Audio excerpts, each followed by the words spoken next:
అయితే హాస్పిటల్లో జాయిన్ చేసి నేను 11:30 దాకా ఉన్నా సార్. అక్కడ ఉండేసి సరే అని జాగ్రత్తలు చెప్పేసి వాళ్ళకి మా తమ్ముడు నేను బండి మీద వస్తున్నాను సార్. ఇటు పక్క కారు, ఇటు పక్క బైక్ దోలుతాను సార్. మా ఇంటికాడ జాబ్ కొని ఇక్కడికి ఒక్కటే ఉందని చెప్పి ఇక్కడ పంపించేసాను నేను. లోపల ఉన్నాను, మీరేమన్నా అనుకుంటున్నారు కావాలి. బయటకు వచ్చిన తర్వాత మీ ఊర్లో జనం కూడా అదే మాట సార్. నువ్వు పట్టుకో ఇద్దరు పట్టుకో సార్. సార్ అందరూ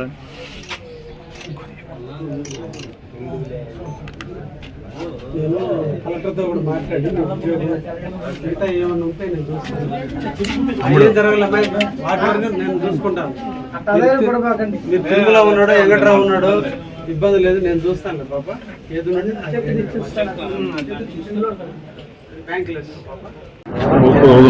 ఒక విషాదమైనటువంటి సంఘటన. భవిష్యత్తు ఉన్నటువంటి ఒక యువకుడు కష్టాన్నే నమ్ముకొని కుటుంబాన్ని పోషిస్తున్నటువంటి చాట్ల వాసు లారీ డ్రైవర్గా తన జీవితాన్ని ప్రారంభించి తన కుటుంబాన్ని పోషించుకుంటూ ఏకైక కుమారుడిగా వృద్ధాప్యంలో ఉండే తల్లిదండ్రులకు అండగా ఇటీవల కాలంలోనే ఒక బిడ్డకు జన్మకు కారకుడై 9 నెలల బిడ్డని పొంది బిడ్డతో ఇప్పుడిప్పుడే ఆనందంగా ఆడుకునేటువంటి సందర్భంలో కొంతమంది వైసీపీ దుండగులు, వైసీపీ నాయకులు, వైసీపీ పార్టీలో పదవులను అనిపించేటువంటి వ్యక్తులు ప్రశాంతమైనటువంటి కావలిని విచ్ఛిన్నం చేయాలనేటువంటి ఒక దృఢ సంకల్పం, ప్రజల్లో భయభ్రాంతులను చేయాలనేటువంటి ఒక ఆలోచన ఈ రోజున ఒక నిండు ప్రాణాన్ని బలిగొన్నటువంటి వైనం. సర్వాయిపాలెం, తాగేటివారి పాలెంలో ఉన్న అరుంధతి వాడ ప్రశాంతతకి మారుపేరు. ముఖ్యంగా ఈ వైసీపీ నాయకుల యొక్క ఆగడాలు, పదవి కోల్పోయానటువంటి డిసప్పాయింట్, ప్రజల్ని భయభ్రాంతులు చేయాలనేటువంటి ఆలోచనే వాళ్ళ రాష్ట్ర అధినేత మొదలుకొని గ్రామ స్థాయిలో ఉండే నాయకుల యొక్క ఆలోచనలన్నీ కూడా ప్రజల్ని వర్గాలు చేయాలి, ప్రశాంతమైన గ్రామాలని 2 వర్గాలు చేయాలి, ఒక వర్గం టీడీపీగా ఉంటే ఇంకొక వర్గం వైసీపీగా ఉంచాలని ఈ రోజుల ప్రజల యొక్క ప్రాణాలను సైతం తీయటానికి ఈరోజు వైసీపీ వారు ప్రయత్నం చేస్తున్నారంటే ఇది చాలా బాధాకరమైనటువంటి విషయం. ప్రజలందరూ కూడా ముక్త కంఠంతో ఖండించాల్సినటువంటి విషయం. గొంతెత్తి అందరం కూడా ఈరోజు విమర్శించాల్సినటువంటి సందర్భం.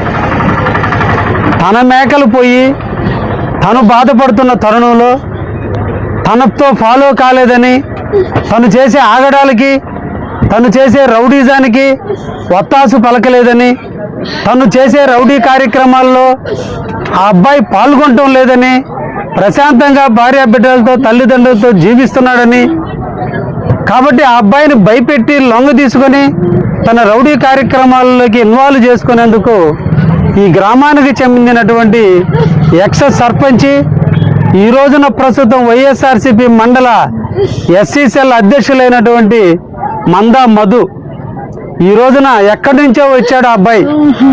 ఈ గ్రామం ఆ అబ్బాయిని హక్కును చేర్చుకుంది. ఆ గ్రామంలోనే ఆ అబ్బాయిని సర్పంచిని చేశారు ఆ ప్రజలందరూ కూడా.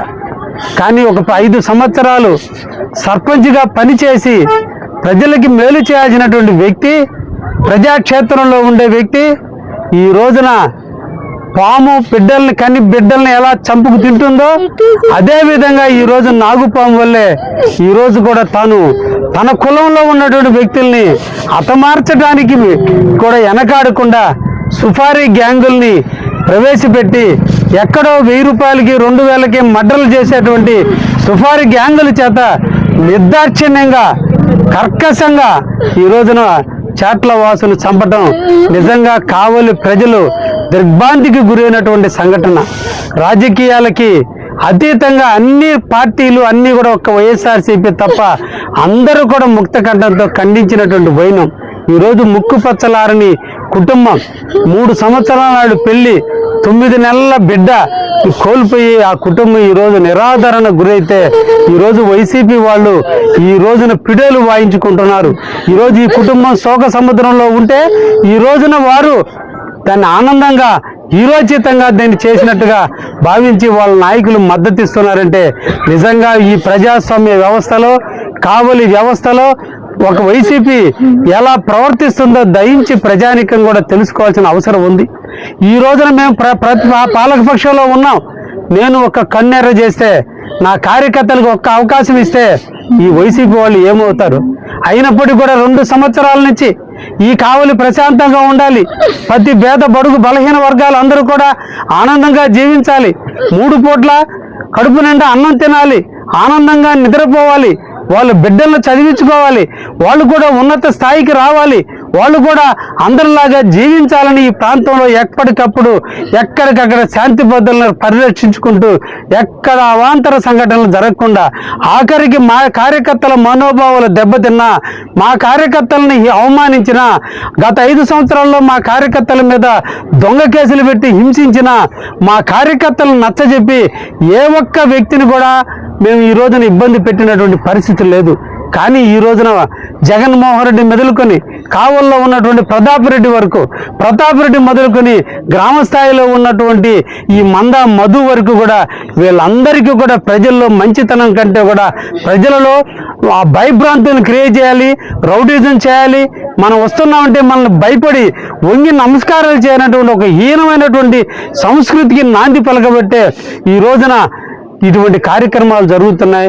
ఇంకొకసారి ఇటువంటి కార్యక్రమాలు చూడకుండా కూడా మేము కూడా ప్రతి గ్రామంలో మా కార్యకర్తలను పీస్ కమిటీలుగా ఏర్పరిచి ఎక్కడికక్కడ ఇటువంటి అవాంఛనీయుల సంగతి జరిగితే అక్కడికక్కడ అణిచివేసే విధంగా పోలీసు వ్యవస్థను కూడా పటిష్టం చేస్తున్నాం.